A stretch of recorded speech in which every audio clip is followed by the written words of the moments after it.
Railway विभाग का कोई आप लोग से मिलने आया कि नहीं आया, इसके बारे में बताइए।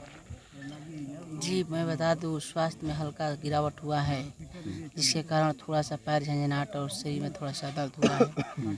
और अभी तक कोई भी आपके चैनल के माध्यम से बता दूं कि न रेलवे के कोई आला अधिकारी, न कोई शासन सत्ता के सकारात्मक सुझाव हम लोगों के पास नहीं आया, जिसके कारण हम 3 क्रांतिकारी साथी जो 2 दिन से धरने बैठे हैं। आप किस उद्देश्य को लेकर बैठे हैं आप लोग धरने पर? देखिए, हमारा उद्देश्य रेवती बहाल हो, रेवती का स्टेशन जो हाल्ट हुआ है वो पूर्ण की तरह स्टेशन दर्जा प्राप्त हो। मैं उसके लिए बैठा हूँ, जो क्योंकि इस स्टेशन से काफ़ी पुराना रिश्ता रहा है और यह आज़ादी से 4 दिन पहले भी आज़ाद हो गया था। मैं आपको इस बात से आगाह कर दूँ कि अगर हम लोग की बात अगर नहीं मानी गई तो मैं पूरे जनपद में पूरा बलिया बंद कराने का काम करूंगा। सूरज जी, चूँकि आप एक छात्र नेता हैं और मैं आपका कई बार धरना प्रदर्शन देख चुका हूं और आप बहुत अनशन करते हैं, ठीक है, तो आपकी टीम जो है अभी तक इसमें क्या सहयोग कर रही है? देखिए, हमारी पूरी टीम सिकंदरपुर हो, बैरिया हो, बलिया हो, रसड़ा हो, हर जगह से समर्थन अपार मिल रहा है और हर छात्र नेता अपनी आवाज़ को बुलंद कर रहे हैं और हमारे एक आवाज़ को उन्होंने बोला है कि आप एक आवाज़ दीजिए, जो आपका आदेश होगा उसका पालन किया जाएगा। आने वाला दिन अगर हम लोग की बात नहीं मानी गई तो पूरा जनपद में छात्र कर्फ्यू लगाने का काम करेंगे। इस भूख हड़ताल से भी यदि ये सरकार नहीं सुनी, रेलवे विभाग नहीं सुना, तो आप लोग का अगला कदम क्या होगा? अगला कदम यही होगा कि रेवती से लेकर बलिया तक चक्का जाम होगा। तो दोस्तों, आइए हम आपको इनके बगल में पीयूष जी बैठे हुए हैं, इनसे हम आपको बात कराते हैं। पीयूष जी, कब से आप लोग बैठे, कितने बजे से? जी प्रणाम। हम लोग कल सुबह 8:30 बजे से बैठे हैं। 8 बजे बैठे जी। और अभी तक आप लोग का स्वास्थ्य में कोई दिक्कत? स्वास्थ्य में ये गया, जानते ही हैं, बस पानी पे हैं हम लोग। तो जब सॉलिड फूड नहीं मिलेगा तो एनर्जी डाउन होना ही है। थोड़ा थोड़ा इम्यूनिटी पावर हम लोग का डाउन हो रहा है, इससे पैर वैर में, कमर उमर में दर्द हो रहा है थोड़ा। कोई अभी तक रेल विभाग के कर्मचारी या शासन प्रशासन के लोग नहीं, मिलने के लिए आए कोई थे कि नहीं? देखिए, यहाँ पर लोकतंत्र का हनन हो रहा है। हमको तो नहीं लगता है, भूत में भी हम लोग ने बहुत ज़्यादा अनुभव किया है।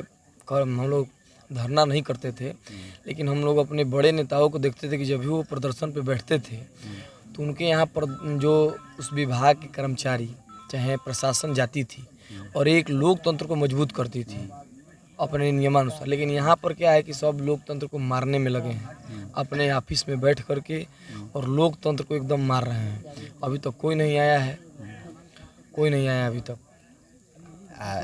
इस स्टेशन के बहाल के लिए आप सरकार से क्या मांग करना चाहते हैं? देखिए, स्टेशन के बहाल के लिए हम सरकार से ही मांग करते हैं कि सरकार किसी की भी हो, भाजपा की सरकार है, एनडीए की सरकार है यहाँ पे पूरे भारत में, लेकिन जनता भी अब एनडीए की हो, चाहे वो सपा कोड दिया हो चाहे बसपा कोड दिया हो। इस क्षेत्र के अब जितने लोग हैं वो सारे भाजपा के झोले में हैं। और भाजपा के जितने यहाँ पे जीते हुए केतकी सिंह हों, चाहे यहाँ के प्रदेश के जितने हमारी योगी जी हों, चाहे प्रदेश के जितने मंत्री हों, जिले के भाजपा के नेता हों, उन लोगों का ये दायित्व बनता है कि सत्ता में आज दूसरी सरकार नहीं है और आप लोग के उन लोगों को अपने राजनीतिक जीवन में लालच आना चाहिए कि मर्सिडीज और फॉर्च्यूनर में घूम रहे हैं। उनके क्षेत्र के जो 3 क्रांतिकारी है 2 दिनों से भूख हड़ताल पे बैठ के अपने जान के बलि देने के लिए लगे हुए हैं। उन लोगों को थोड़ा भी इस चीज़ को रूबरू नहीं है। केतकी सिंह जितवाई थी खैर, लेकिन भाजपा के सभी बलिया के सारे भाजपाइयों को यहाँ आना चाहिए, क्योंकि वो लोग सरकार में हैं और नहीं आ रहे हैं तो उसके बावजूद भी जहाँ हैं वो अपने केंद्र तक, रेल मंत्री तक खबर पहुँचाएँ कि हम लोग यहाँ पे आज भूख हड़ताल में बैठे हैं, बस पानी ले रहे हैं।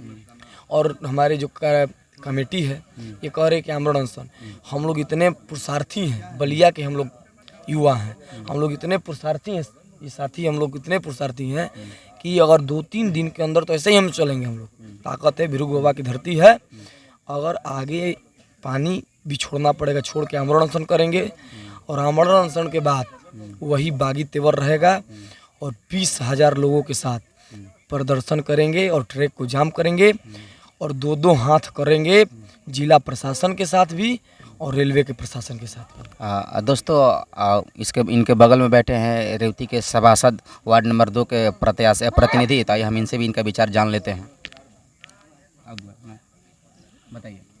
हम लोग रेलवे रेवती स्टेशन के बचाने के संबंध में हम लोग गांधी जी के पथ पर चल दिए हैं। करो या मरो के लेके धारा के हम लोग को जो पूर्वज ने धरोहर दे के गया है उसको बचाने के लिए हम लोग अपने जान की बाजी लगा दिए हैं। जब तक स्टेशन बहाल नहीं होगा तब तक हम लोग इस धरने पर से नहीं उठेंगे। इसके लिए हम जान रहे या न रहे। अब रह गई जनप्रतिनिधियों की सवाल, तो हमारे ज़िले में 2 सांसद हैं, सनातन पांडे जी हैं और रामाशंकर विद्यार्थी जी हैं। अगर ये दोनों सांसद लग जाएंगे, ये नहीं होगा कि स्टेशन बहाल ना हो। हमको लगा कि अगर लोग दिल से लग जाएं तो 2 दिन में सरकार के, चाहे रेल विभाग के, चाहे प्रशासन के जिम्मेदार अफसर या अधिकारी, चाहे DRM चाहे GM को आना पड़ेगा, उनको झुकना पड़ेगा। मुन्नू कुंवर जी, जैसे आपने ये 2 सांसदों का नाम बताया, ये विपक्ष के सांसद हैं और पिछले 10 सालों से जो है कि पक्ष के सांसद रहे, ठीक है, लेकिन अभी तक स्टेशन बहाल नहीं हो पाया, तो आप इनसे क्या उम्मीद रखते हैं? वो तो जो किए वो किए, उन्हीं के तो हम लोग भुगत रहे हैं, उन्हीं की वजह से तो हम लोग धरना पर बैठे। वही ठीक रहते हैं तो धरना बैठना पड़ता है। हमारे पूर्वज लड़के दे के हमको धरोहर के रूप में गए हैं, और बताइए हमको अपने धरोहर को बचाने के लिए लड़ना पड़ रहा है। वही ठीक रहते तो ऐसा होता नहीं। अब रह गया सब विपक्ष का हो चाहे पक्ष में, पार्लियामेंट में तो जाके वो लोग बैठ रहे हैं। पार्लियामेंट में दोनों सांसद हमारी आवाज़ उठाएंगे एक रेवती स्टेशन के लिए, तो रेल मंत्री जी से कहेंगे तो निश्चित वो हमारी मांगें पूरी कर लेंगे। जो नवनिर्वाचित ये सांसद रामाशंकर विद्यार्थी सांसद जी हैं, इन्होंने अपनी बात को संसद में रखा था, ठीक है, उसके बाद भी अगर कुछ नहीं हो रहा है और यहाँ तक कि आप लोग अभी भूख हड़ताल पर बैठे हैं और इसके बाद भी यदि सरकार, रेल प्रशासन आप लोग की बात नहीं सुनी, तो अगला कदम आप लोग का क्या होगा? जब तक चलेगा दरअसल, जब तक जान रहेगी, उसके बाद से जो भी साथी हमारे रहेंगे, अगला स्टेप हम लोग का लास्ट है वही चक्का जाम। चक्का जाम से समस्या हम लोग को समाधान होगी। रेल मंत्री जी को चक्का जाम होगा, उसी दिन हम लोग को हम लोग को पूरा कर देंगे। ठीक है दोस्तों।